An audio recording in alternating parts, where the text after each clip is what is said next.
தமிழக வெற்றிக் கழகத்தோட தலைவர் விஜய் அவர்களுக்கு சிக்கல் மேல் சிக்கல் கொடுத்து கொண்டு இருக்காங்க.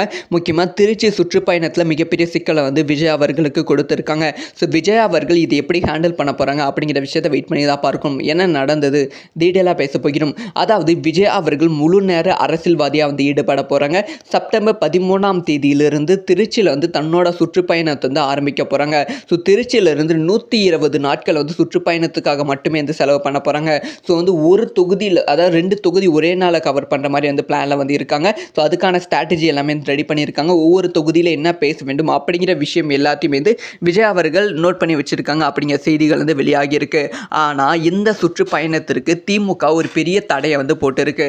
அதாவது ஸ்டார்டிங்ல காவல் அதிகாரிகள் ப்ராப்பராக அனுமதி கொடுக்காம இருந்தாங்க. இப்போ ப்ராப்பராக அனுமதி கிடைத்து விட்டது. அதை தொடர்ந்து இந்த சுற்றுப்பயணம் செய்து கொண்டு இருக்கும்போது விஜய் அவர்கள் திருச்சியில் 2 நாள் தங்குவாங்களாம்.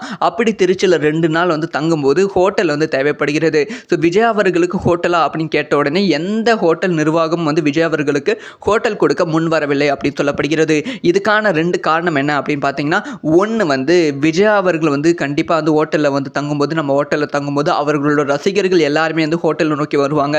இது மற்ற கெஸ்ட்டுக்கு பெரிய ப்ராப்ளமாக ஆகிவிடும். அதனால் விஜய் அவர்களுக்கு ஹோட்டல் தர முன் வர மாட்டேங்கிறாங்க. ஆனால் உண்மையான ரீசன் என்ன அப்படின்னு பார்த்தீங்கன்னா, திமுக பயங்கரமான ப்ரெஷர் பண்ணிட்டு இருக்காங்களாம். ஸோ விஜய் அவர்களுக்கு ஹோட்டல் கொடுக்கக்கூடாதுன்னு. இதனால் விஜய் அவர்கள் என்ன பிளான் பண்ணியிருக்காங்கன்னா, திருச்சியில் சுற்றுப்பயணம் முடிச்சிட்டு அப்புறமா உடனடியாக ஃப்ளைட் மூலம் சென்னை திரும்ப இருக்கிறாராம். சென்னையில் தான் 1 டே ஸ்டே பண்ண போகிறாங்களாம். அதுக்கப்புறம் ஒவ்வொரு ஊர்லேயும் விஜய் அவர்கள் இந்த மாதிரி தான் சுற்றுப்பயணம் செய்ய போகிறார்களாம். விஜய் அவர்களுக்கு இது மிகப்பெரிய அலைச்சலாக மாறப்போகிறது.